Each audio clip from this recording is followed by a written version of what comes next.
Yes, thank you for coming. Please, take a seat. Master will be with you shortly. And please, enjoy the all-October Halloween. Good evening, everybody. I'm Mystery Matt, and you're listening to another Mystery Matt All-October Halloween. This evening, we are going to be covering the Salem witch trials. I almost screwed that up. Why do I always screw these things up? Because you're Matt. All right. Anyways, this evening, I'm joined by Nancy, Sarah, and Coleman. Hello. So, I don't know who wants to start off, but I'm going to say what I know about the Salem witch trials because I know nothing about the Salem witch trials. So, that'll kind of give everybody an idea what we're going to talk about. So, as far as I know, Salem is a place in, I was actually going to say Massachusetts. I just didn't want to sound like a ding-dong. Okay, so it is a place in Massachusetts. Or Massachusetts. Massachusetts. Say that 3 times. Massachusetts. Why, if I say it 3 times fast, does something show up? And you are not allowed to talk off mic because you're funny when you're on mic. So you guys got to squeeze together, you know. Nancy and I are going to get close. Well, 75% of all women are willing to make out with another woman. So, you know. One time. Even just. Not true. It happened one time. One time at band camp. No, it was last year's Halloween party. Oh, That's usually when it goes down. so is that what I should make sure that I have fresh breath then? No, because we'll all be alcoholed. So it was a series of women that were accused of being witches or practicing witchcraft. I don't know. Were they all women? No, there was a few men. Okay, there were. No, there was more than 2. Oh, There was 4. 4 men. Okay. So see, that's where Wikipedia is going to fail you. That's where I got it. Yeah, the youngest one was 5 years old. Yeah, oh, you got to be on mic too. Oh, Yeah. The youngest one was 5. So I think I kind of read what you read then, because that's what the information I got was that it was 20 people? Yes. And 20 people were accused of witchcraft and 20 were executed. It was more than 20 accused. There was 200, Yeah. over 200. Over 200 were Sorry, accused. I wrote that down. It's just I wrote the word early above it and it looped down, so I didn't quite see the whole. It is 200. It's bad when you can't read your own loopy writing. So yes, a bunch of people were accused of witchcraft and wizardry, and consorting with the devil, and I believe most of them were burned. Were they not? No. Burned, Actually, hung. no. I will tell you right now, I have my quick sheet here that has this. So burning at the stake, no one in Salem was actually burned at the stake. They were all hanged with the exception of Giles Corey, who was pressed to death. Burning at the stake was Pressed to death? Pressed to death. I will explain it Okay. later. Burning at the stake was more common in Europe, mostly in Germany, Italy, Scotland, France, and Scandinavia. About 50,000 people were executed in Europe during the 15th and 18th century, or 15th to 18th century. Most were hanged, beheaded, and then burned to prevent post-mortem sorcery, although some were burned alive, which would be excruciating. By the way, viewers' discretion. Yeah. Yeah, she just jumps into it. I and just it's jumped like, right into we're it. gonna lob off heads, and you know. So Yeah, so there's a if you're lot scared, don't come. There's a lot to cover, obviously, but so Salem is about 17 miles away from Boston, and originally it was called Salem Town, but they would have a portion separate, and then they would call themselves Salem Village. So Salem Town was more where wealthy merchants lived, making money off of shipping, where they were also embracing the whole halfway covenant, the church with less strict membership than the old school church, because back in those days, to get a full membership into church, which I know we don't really understand because we're not that way here. You go into church, boom, you're there. But back in those days, you had to basically devote yourself to God. And so if you weren't completely in, you didn't get the full membership. Where halfway covenant would allow you to go in even half-heartedly. So Salem Village was more agricultural based, more farmers, and they were more isolated from Salem Town. But the community in Salem Village despised the halfway covenant. So that's part of the reason why they petitioned for their own meeting house, which is what they called a church back in those days. And membership in was much more difficult to obtain. The village residents felt the town was moving more away from God. So, Interesting. Yeah.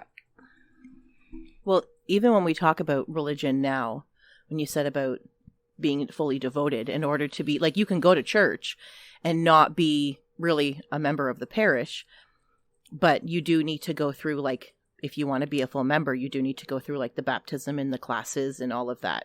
You can't just show up on a Sunday and away you go. You can show up to any church and just join, but if you want to be considered part of the parish, where you start going every Sunday or every Saturday or whatnot, if you want to be a part of the parish, then you would do your class. It depends if you're just going from like one Catholic parish to another. You've already joined the religion, so you've already been baptized. You've already done everything you're supposed to do. Yeah. Especially like if you were, from like myself, going through Catholic elementary school, we went through all the schooling and everything to become, in grade 8, you become a full member. But you do, if you just decided to switch from like Anglican to Catholic, there would be classes and everything involved. Wow. I didn't know there was so much involved. Neither did I. And I would fail all of those classes. Now, like, if you just, like, say you just showed up every Sunday, you wouldn't necessarily be part of the parish, would you? Or do you have to, like, do extra than just show up? I don't know. Because we used to go to one church when I was younger, and then we just started going to this one. Because all of my family just kind of started going to that one.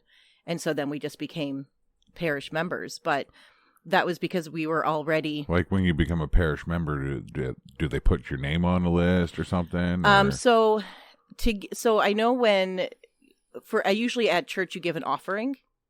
But I know when you are a parish member, they used to give you envelopes with your name on it, and you would put your offering in that, and then give that, so that you'd get receipts for when you give donations. So then you would get that at like the end of the year. So then they do have a record of who is an official parish member and who is just a member of the crowd, I guess. Yeah. Because a church, I've never heard of a church kicking you out because you came in off the streets and you wanted to sit down and learn something. No.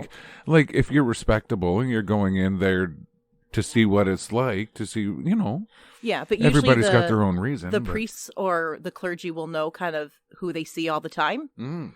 And they'll know who they see like certain days, especially like, well, I live in Winona, so it's not a huge community where you would get to know who's coming in and who's staying. And then I have seen the priests like afterwards go up and talk to new members, or they've said during the announcements at the end, if you're a new member, please come to the office, or we'll get you registered, or stuff like that.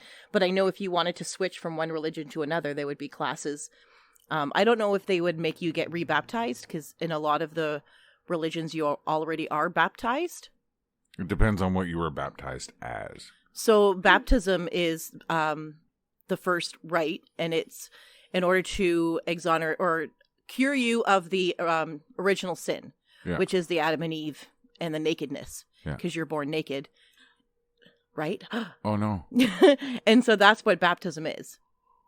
It's to rid you. It's to rid you of the original sin. It's because one time a lady saw Yeah. penis. But so like whether you're baptized in the Anglican church or the Protestant church or the Catholic church, it's still baptism under Christianity for that reason. So you wouldn't have to be rebaptized. Now, what if someone was baptized a Protestant when they have to be baptized if they join the, say, Catholics? No, because it's all under the same umbrella, Christianity. Oh, okay. Not to interrupt this, because I mean I'm probably the last person who should be talking about baptism and religion, but well, that's what the Salem witch trials are. It was highly religious fueled, yes. So you kind of have to dip your toe into it. But I was going to say before we dive back into this is that I believe that when you become a born again Christian, you have to be rebaptized or rechristened or whatever. I believe that's the case. Yeah, some of the different religions are like that. They're a lot more stricter, and not necessarily strict. They're not really necessarily better. So in 1689, Reverend Samuel Parris moved his family and enslaved servants to Salem Village and became officially ordained to the church in the village. Reverend Parris would refuse people's entry into his meeting house if they were halfway covenants. Because of this, he was refused payment by village supporters of halfway covenant by the village taxes and also refused firewood. So he was brought in by one of the most prominent families. I believe it was the Putnams, and The Putnams were like the second most wealthiest family in Salem Village, where the first ones was like the Porters, and the Porters were halfway covenant supporters. Get a little closer. So the Stop Porters, saying no. the Porters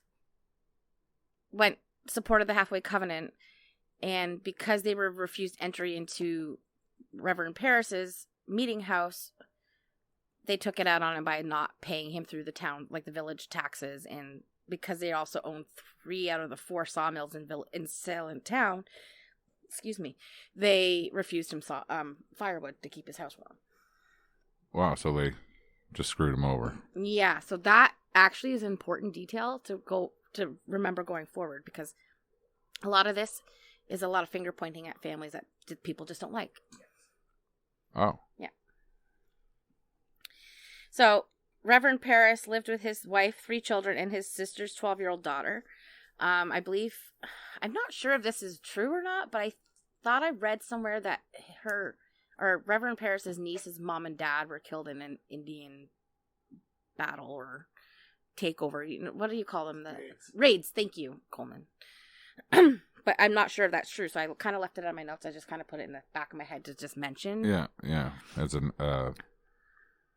sidebar. So I already mentioned the families being divided, with the Porters and the Putnams. So the Putnam family itself had no business dealings or connections with Salem town, whereas the Porters did. The Porters, like I said, they owned 3 out of the 4 sawmills in Salem town, and they also had the largest land. They had 2,000 acres, where the Putnams only had like 800 acres. And John Putnam and his sons, John Jr., Thomas, and Nathaniel, all hated Halfway Covenant. So the 2 families completely hated each other. Thomas Putnam died in 1686, and he had been married twice. With his first wife, he had 8 children, and only 1 with his second wife, Mary. It was believed that when Thomas died, he would leave everything to his children, but actually left everything to Mary, who only had 1 child. This pissed the Putnams off, because Mary Putnam was the daughter of Israel Porter and granddaughter of William Hathorne of Salem town. So much of the Putnams' fortune ended up with the Porters. So you can imagine how pissed off that would have left them. Right? Yeah. So, you want me to just keep going? So, yeah, I'll let you keep going, because you might be getting into something that I might be mentioning. Or how much we got? Not much. Okay. I have lots, but I mean, to get into the actual stuff where we start seeing the afflictions. All right. So obviously, I mentioned that Samuel Parris, the Reverend, was brought in to preach at the meeting house by the Putnams. In January of 1962, Reverend Parris's 9-year-old daughter Elizabeth Betty Parris and his 12-year-old niece Abigail Williams began exhibiting strange behaviors, such as sensations of pinches and sharp needle pricks, headaches, severe pains in their necks, and sudden outbursts, which they refer to as the fits. They didn't really go into specific which these fits were. They just said fits. I don't know. That just means like shaking and screaming and shit. Who knows? Could have been seizures for all we know. It could have been. So on February 24th, 1692, Dr. William Griggs gave the diagnosis of Betty Parris and Abigail Williams of being at the hands of evil, when all other and traditional remedies and even prayer did not cure them. Oh, prayer didn't cure them. No. So it has to be evil? Can I? Yeah. So wait, that's counterproductive. Well, so I think we need to just remember that back in the day, the church had a huge amount of pull. So the church government. ran government. Yeah. They ran everything. And so that if you didn't follow, it was just all religion based. Yeah. Yeah. Oh, I get that part. But I lost my train of thought. Even in modern day religion, you pray for people. You pray for them to get better. Yeah. Which to me is But the expectation of that alone, they know that in today's modern religions, that's not going to necessarily make that person well. They're just giving them maybe more comfort and safe passage to wherever they may be going, if that. So you're telling me that if I smack you on the forehead, you're not going to be healed? Yeah. Actually, I think that's fucking counterproductive. They'd be like, ow, fuck me. You're healed, funk. So they say This is why Nancy and I are bad together. they tried to pray over it. Now, this is the thing. So, for example, an exorcism. If there's an exorcism that needs to be done, you call a priest. right? Kind of textbook. That's what you're supposed to do. Well, if they've already prayed over it and done that kind of thing over it, and then determine that it's evil, isn't the God part supposed to fix the evil part, and then therefore you would have already fixed the problem? Kind of tricky when they look at stuff, because it's automatically anything that's evil is the devil, and you've done something to bring the devil in, or give the devil like a backdoor key or something. Pretty much. And so that's what it was. But I mean, also, if you look at modern day medicine, it's nothing. They had nothing. So, I mean, a doctor would be like, okay, well, this root isn't working. This plant isn't working. Okay, well, it must be evil. And I was listening on one of the YouTube documentaries, and it said that they looked at the fits, and it said that it was what they were explaining what was happening was similar to a bacteria that they found in rye bread. Yes. Ergot, yeah. What was it called again? Ergot poisoning. It's a parasite that affects grains, small grains. Yep. And we use it to make LSD.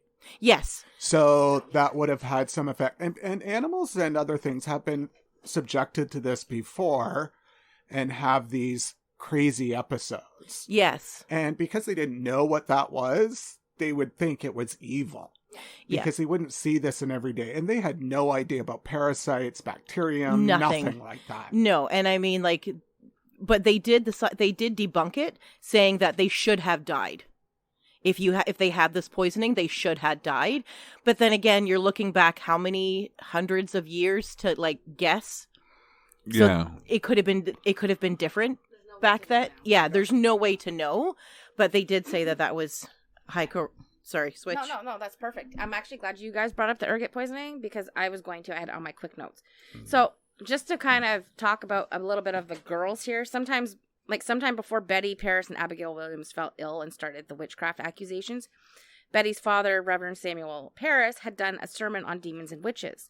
The girls also fooled around with seances and fortune-telling, and they had access to a book in Reverend Paris's library written by close friend Reverend Cotton Mather about demons and witches. He went into detail about a case in Boston involving Anne Glover. She was an Irish-born, Gaelic-speaking Roman Catholic woman. Yes. She was accused, tried, and convicted of being a witch in 1688. Anne was executed by hanging and would be the last accused witch to be executed in Boston. Mather describes in detail in his book the afflictions bewitched on Glover's employers' children.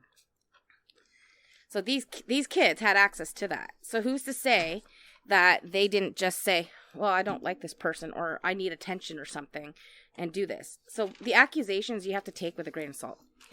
Yeah. There is a lot of talk that this was done out of jealousy. I was just going to say, because children were not... Exactly. They were born to be workers. Exactly. To help you. They weren't out of, let's have children and have a nice, lovely family. It was, let's have kids so we have free labor. Yeah. And the thing is that this was pitting people against each other, and all they had to do was go, "You're a witch, Sarah." Yes. And your whole life would be ruined. Yeah. But what was her name again that you just brought up? Abigail? No. Oh, the Good, yeah. Anne Glover. Yeah, so they said that she was a witch because no matter how many times they tried to get her to say the Lord's Prayer, she couldn't do it. She only spoke Gaelic. Right, but apparently, because Sarah, you don't gotta speak be on English. Sarah said because they only spoke Gaelic. That's why they couldn't finish the Lord's Prayer. Yes. Yeah, we needed that. Yeah, I had to get that back in. Sorry, that was important. It's also take it back. The high level of ignorance, and ignorance being just not knowing. And so the level of ignorance that they would have had. Like nowadays, if you said, well, Sarah, you speak Spanish and you can't say the Lord's Prayer in English, so you're a witch, we would be looked at like we're fucking bonkers. Okay, so were there any accounts of anybody seeing anything that could be classified as witchcraft? No, there's nothing cool. No evidence that can floating. be based. They have based the girls have pointed out that specters or the ghosts of some of these witches, like their spirit leaves their body, visits them. they call it spectral evidence, and we will see a lot of that. But that, of course, cannot be proven by scientific means. And later, I believe it's Cotton Mather's father, Increase Mather, who pleaded with them to stop relying solely on spectral evidence. So, but we'll get onto that. So, also, so on February 25th, Mary Sibley, who was a neighbor, this tells the servant's husband, I believe the servant's name was Tituba, and her husband's name was John, I think so. I didn't write his name down, to make witch cakes. So that's basically taking urine from the cursed girls and rye flour and feed it to a dog. Yep. If the dog exhibits the same affliction that these girls have, then it's witchcraft, and that dog will also lead them to the witch who bewitched them. Oh, that reminds me of Monty Python. If it floats, then it must weigh the same as a duck, and if it weighs the same as a duck, it's a witch. Or something like that. Witches don't sink. Yeah, witches don't sink, you know. Which I'm very buoyant, just FYI. Most people are. My butt makes me float to the top right away. So they had this, so they did this, and I don't know what the outcome of that was. But Elizabeth Hubbard, who lived with Dr. Griggs, started exhibiting symptoms similar to Betty and Abigail, and Ann Putnam Jr. also developed the same symptoms. Betty and Abigail pointed finger to the Paris's enslaved servant Tituba to being a witch, and the next day, Ann Putnam and Elizabeth Hubbard accuses Sarah Good, who was a homeless mother and beggar, and Sarah Osborne. Sounds like the population's dropping in a hurry, or about to drop in a hurry. Sorry, they did also say that the girls those girls that were had these fits also did a lot of, I guess it would be like a version of our modern day Ouija board. Yes. With eggs and water, which you can still do. And it's supposed to, the egg yolk moves in a certain way, and that's supposed to tell you something. Cool. It is. We should do it one day. Yeah. So that would be an example of something that we would consider witchcrafty. So is there any other things like that? No. Not really. No, just like dropping an egg, and if it floats this way, then it means you're going to be pregnant by Thursday. Detail about the certain tests they do. The egg thing is, if your egg floats, it's fresh. If it sinks to the bottom, it means it's bad. Well, no, you crack the egg in the water, and you watch the egg yolk. Oh, so the egg yolk will stay as long as you don't break it when you crack it. It's the whites, because the whites will start to move within the water and start separating. And so you watch it, and the different way that the yolk goes can tell you different things. Like tea leaves. Yeah. Like tea leaves, I've seen people do that with matchsticks or toothpicks. Yeah.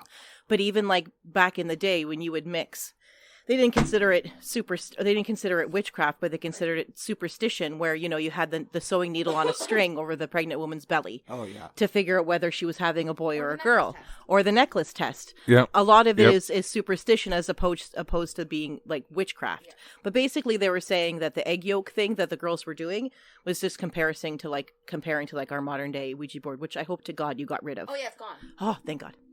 Oh, yeah, it's gone. We threw it out in the dumpster. Have fun, dump. I paid for that. So based... The dump becomes haunted.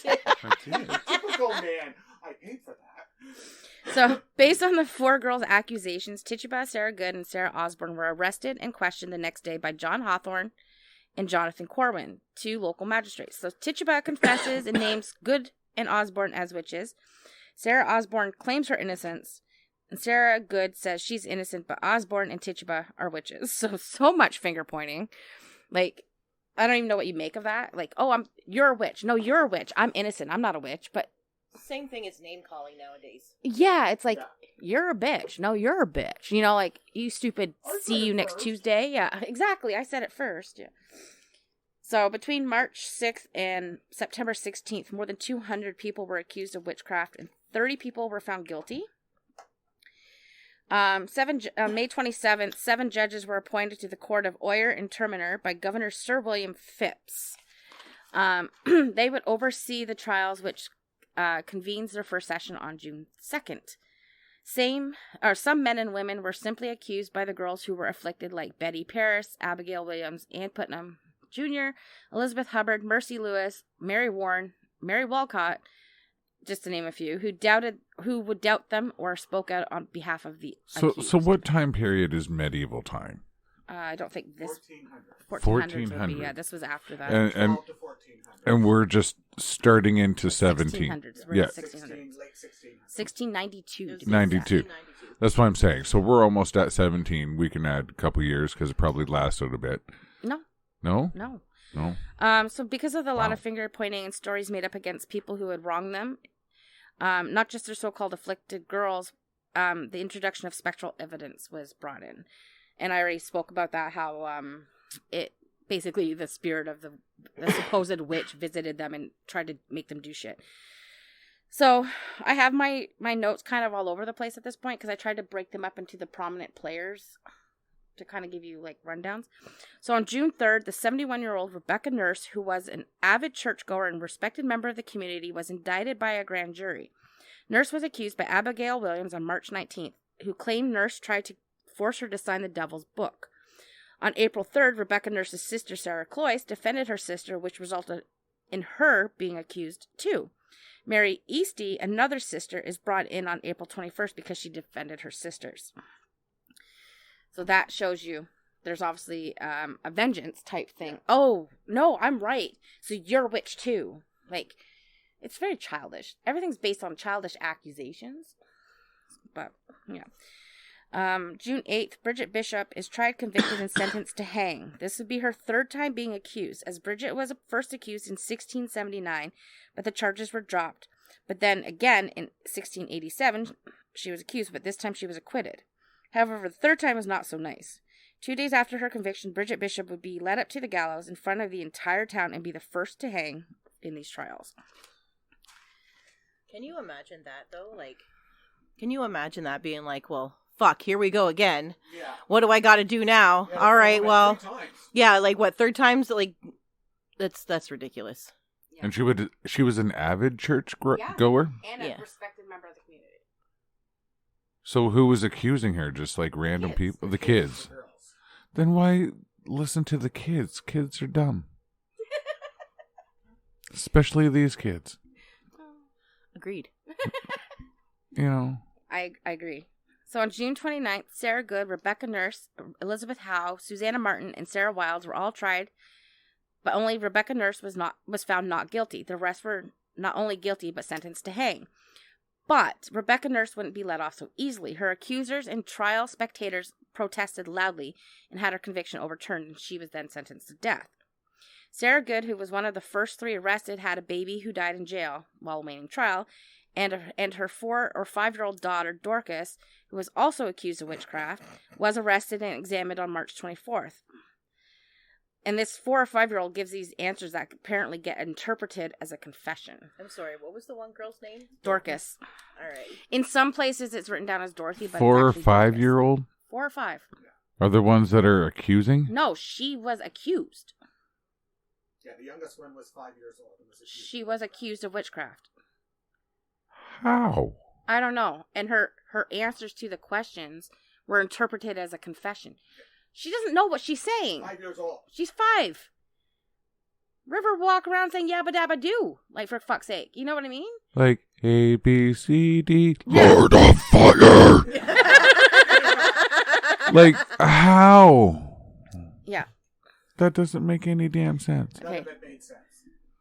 But when you None look of it makes sense. when you look at religion, it's fear-based. Yes. And so a lot of it is like, if you don't come to church and you don't give your contribution, and you don't go to confession, and you don't take part, and you don't help and be part of the parish and the community, then you're going to hell. And hell is this horrible place, and you're But stuck in she there for went. eternity.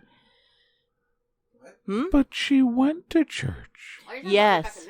Well, no, what a lot of it is fear-based. So a lot of it could be the church doing this to make people give more money and give more time and give more to the church, because that's what church is. It's fear dirty based. pool. You need to come and repent, or you're going to hell. It's always been. And remember, they were also fighting against this halfway covenant, where it was more, they were getting further away from God, where Samuel Parris's church was going back to the old school way of God is God, God, God, God, God. So that was kind of against a lot of people. They just wanted more people. So what Nancy's saying about fear-based makes sense. Well, the Puritans at that time wanted to also create a theocracy. They wanted to create a theocracy under the rule of God. And people balked at that because they left the religious persecution of Europe to come here. Well, the States, not so much here. But that's what their whole goal was, to set up this country under the name of God. But they were still under British rule. Yes, they were still up until Britain had the Civil War. And some of the research that I did too had said that around this time they were still at war with the Indians when they had come, like the natives. They had come and taken, the English settlers had come and taken their land. And so they were fighting with them, and they were fighting with the other settlers and trying to establish their own place. And what better way to get people to come to your church when they say we're under the crook of the devil? Right? You terrify people into that, right? I mean, my mother was raised a Baptist who believed that if she didn't do this stuff, she was going to burn in hell for eternity. And she remembers being 6 years old, terrified that she was going to go to hell. Yep. That's what religion does. It gets you so indoctrinated into this religious fervor, you can't see any other way. So when these great leaders come to you and say, she's a witch, well, it must be true. Yeah, because it was all fear-based. Yeah. But even now, like, I'll walk into church, and I don't go to church often, but I grew up in Catholic school, Catholic elementary school. And I'll sit there and I'm saying everything that I'm supposed to say because it's so ingrained until you stop and go, shit, what am I saying? And like, you just kind of stop for a minute. But when you're kids, it's, you go to confession and I yelled back at my mom, okay, you need to go do 5 Hail Marys. And because it's one of the 10 commandments. Yeah. Yeah. And so yeah. I don't think it should be a commandment. I think it should just be, respect your other people, respect of other people, respect of people's property in general. I think that's a moral thing that we should just have commonsensically. But obviously in the Bible, it's like, hey, no, this is a sin if you don't. But our laws are based off the 10 commandments. Yes. If you look at it. Yeah. All right. So except for the first 3. So. Okay, so this one gets really complicated. The Proctor family are also hated by the Putnams. On March 6th, Anne Putnam Jr. blames Elizabeth Proctor for her affliction. And on March 26th, Mercy Lewis accuses Elizabeth Proctor, who is pregnant and is the mother to 5 other children, of afflicting her through her specter. On March 29th, Abigail Williams also accuses Elizabeth Proctor and claims she saw John Proctor's specter. On May 21st, daughter of Elizabeth and John, Sarah Proctor, and Elizabeth's sister-in-law, Sarah Bassett, are also accused. Okay, was that the specters they're seeing are of the people who are still alive? Yes. So they're going out of their bodies to bodies, haunt them in dreams or what have you. Yes. And that's what is being... That's what's entering as evidence. Wow. Yeah. Nowadays, it would be called I smoke pot. Nowadays, it would be you would consider it to like astral projection. Yes. Yeah. But in a evil kind of, I'm going to torment you kind of way. Yeah, because it was believed that the witches signed their soul over to the devil. And the devil was working through the witches. Hence the Devil's Book. Yeah. Wow. So on May 23rd, Benjamin Proctor, John's son and Elizabeth's stepson, is accused. May 28th, accusations and an arrest of William Proctor, another son of John and Elizabeth, happened. On June 30th, testimony against John and Elizabeth Proctor is heard. On July 23rd, John writes to a group of ministers in Boston about his concerns and asks for help. This group is led by Reverend Increase Mather, who is Cotton Mather's father, and Cotton was also a reverend. And prior to the witch trials, he had published the book which detailed the so-called afflictions brought on by the witches. Reverend Increase Mathers calls a meeting on August 1st to raise issues that come from John Proctor's letter.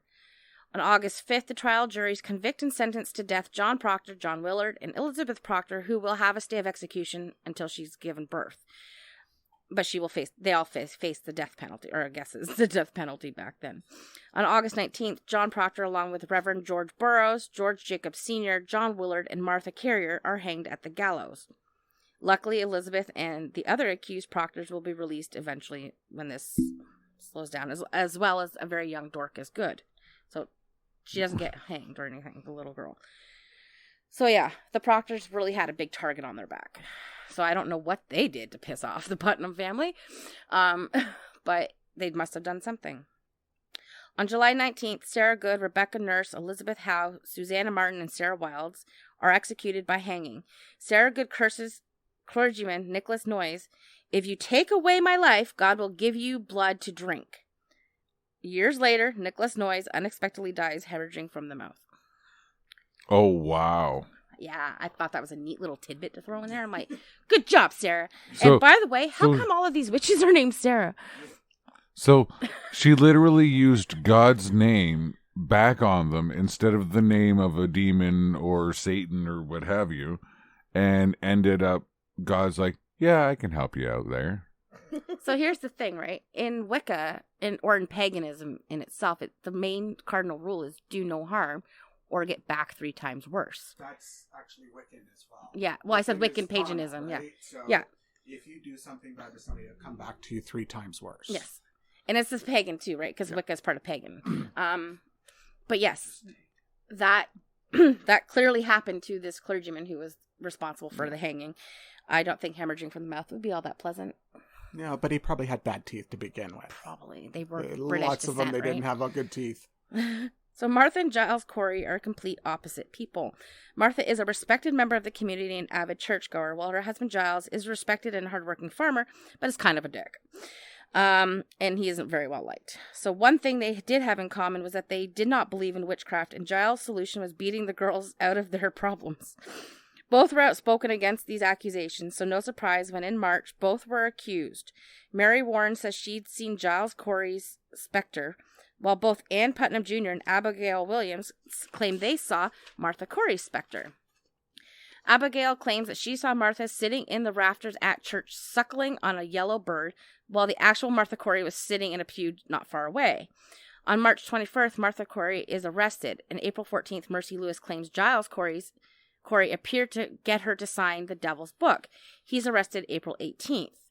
Martha Corey is tried, convicted, and sentenced to death. And on September 9th, Giles Corey does not enter a plea. He remains silent. He's smart enough to know that no matter what plea he enters, whether not guilty or guilty, his land will be taken from his family, leaving his children with nothing, and it's most likely going to go to the Putnams. But if he stays silent and dies naturally or is tortured to death, his children will be able to keep his land and his fortune. So on September 19th, and this is the worst thing I think ever, Giles Corey refuses to enter his plea, and the sheriff, George Corwin, who is related to Jonathan Corwin, I think they're brothers, walks him out to the field, makes him lie down on his back, places planks of wood over him, and then proceeds to pile heavy rocks on top of him. And instead of pleading, Giles just says, "More weight." So just before he dies, Giles Corey looks at Sheriff and says, "Damn you, I curse you in Salem." Giles Corey was the only accused who was pressed to death. 3 days later, Martha Corey, Mary Easty, Alice Parker, Mary Parker, and Putiator, Wilmot Rudd, Margaret Scott, and Samuel Wardwell were all hanged. And they would be the last hangings to take place. Hold on.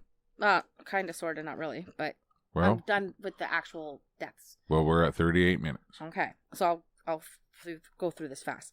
So these, on October 3rd, Reverend Increase Matters denounces the court's use of spectral evidence, and 5 days later, the Governor Sir William Phipps writes the Privy Council in England announcing the end of the witch trials.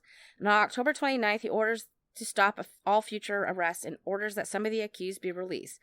The court of Oyer and Terminer is dissolved. The releases of many and pardons for others came through 1693 to 1694.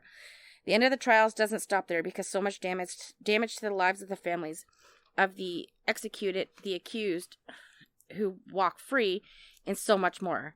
Even the reputations of the accusers. Reverend Samuel Parris, Cotton Mather, and John Hawthorne, to name a few. If you know, John Hawthorne brought shame to his ancestors for the role that he played. He was the great-great-grandfather of acclaimed writer Nathaniel Hawthorne, who changed the way his last name was spelled to distance himself. Giles Corey's curse on the sheriff and the town of Salem may have held lasting effects. Sheriff George Corman died 4 years later, in 1696, of a heart attack. He's like 30 years old, apparently. Many sheriffs since then died young from heart problems or blood diseases.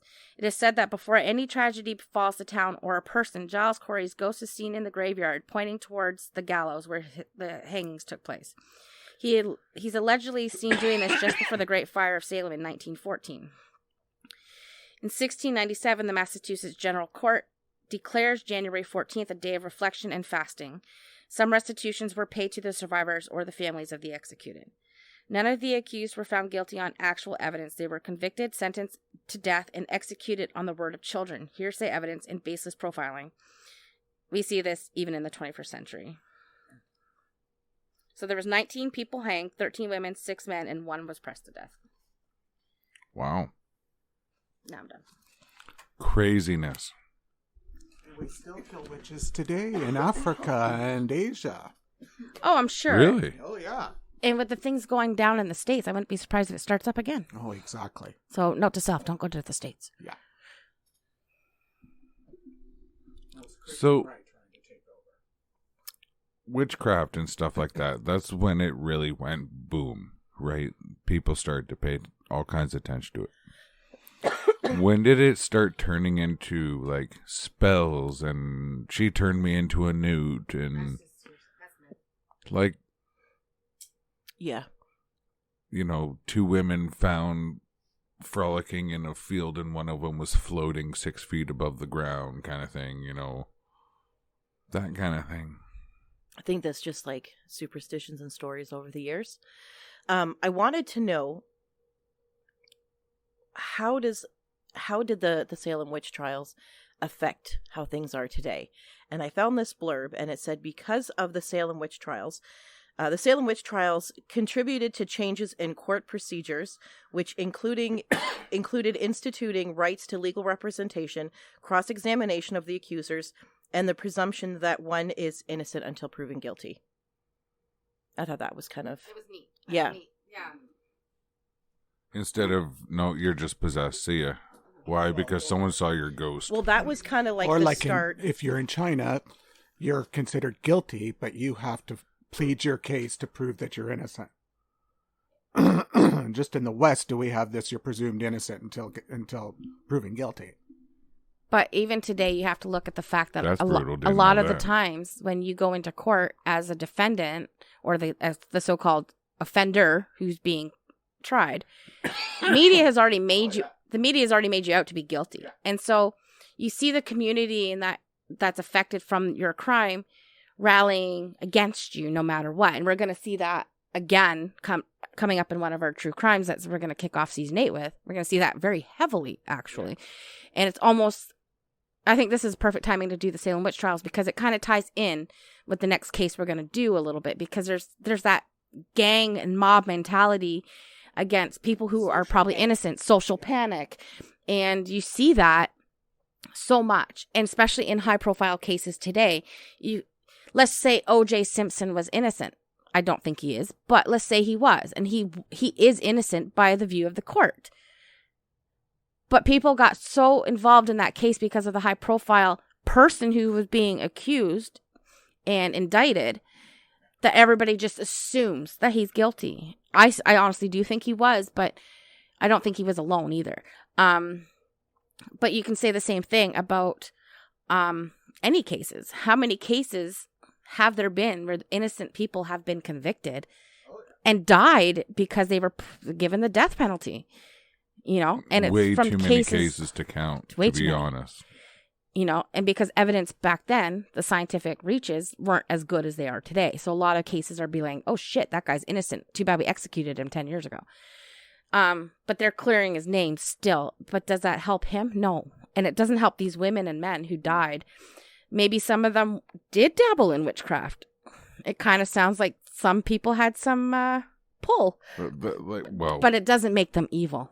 Like, I was hoping there was actually, like, you hear the witch trials. Well, it should have been called the ghost trials, because that seems to be what they were basing everything on. These dreams they were having about specters and ghosts coming to them and stuff like that. So, like, I was expecting, you know, like I said, you know, like even a cauldron, making a potion or something like that. But no, it's way more basic and mob mentality makes- and fear based. yeah. But even witchcraft, like, so to me, you need to believe in something in order for it to work. So if you're practicing witchcraft, it's not at the hands of the devil. It's, you are doing spells, but if it's the do no harm, a lot of, like, the beginning of every month is I blow cinnamon through my doors because it's supposed to bring abundance. And that's, the certain witchcraft isn't based in evil or anything. But when anything is different than the masses, they automatically go to it's evil. Wow. I think it's a manifestation of what you believe in not necessarily witchcraft alone, but in any day situation. Some people who are very religious will make dream boards and they're like, I'm going to manifest this. I want this to happen. And maybe it'll happen for them. It doesn't mean that it's witchcraft. It doesn't mean that it's evil. It just means that you believe so heavily in something. Even if you believe so heavily in God, you're going to manifest him. And your heaven is going to be what you believe it is. So when you die, maybe that's where you go. Your view that you created of heaven. If I was to create a view of heaven, it would be my family that I miss and all the dogs ever, but I don't believe in that. I don't believe in heaven or hell. I believe in evil, but not in the religious sense, so to speak, right? In the hearts of man. Yeah, I believe that men are probably more evil than anything. Not men, but like humans. Yes, thank you. And I think when it comes to, like, for me, I believe in the use of crystals. People think I'm crazy. They're just fucking pretty rocks. But I find that when I hold an amethyst, for example, I feel so much calmer and more relaxed and less stressed. I really need to carry that more. The one thing I can say is that each different material does vibrate on a different frequency. So if you do find one that, like, vibrates at your frequency, then there's technically nothing wrong with keeping that in your pocket. The way that I look at it, No. how many of you as children would pick up a rock or play with rocks and then all of a sudden there was one that you decided to keep? That's because it resonated with you. That's because, like Matt said, it vibrated with you. Shiny. Yeah. Ooh. But it may not have been just the shine that did it. It might have been something else that you just, as a child, didn't understand or didn't grasp. Everything holds energy. Everything holds energy. Plants hold energy. Animals hold energy. Air holds energy. You yourself have a magnetic field inside of you that holds energy, and it connects to something. So, but because back then, if you were to say this kind of stuff, you were a witch. And it doesn't necessarily mean that it's the stereotypical witch that you see projected at Halloween, with the pointy hat and the nose with the wart on it, or in Hansel and Gretel where they boil children. Those aren't very tasty. FYI. We got to get into Wicca and stuff then if we want spells and things, right? Yeah, I would love to do that. Okay, well, But, we'll think about for the future. Anyways, I've been Mystery Matt. Thank you very much for joining us this evening on this All October Halloween episode. Have a good evening.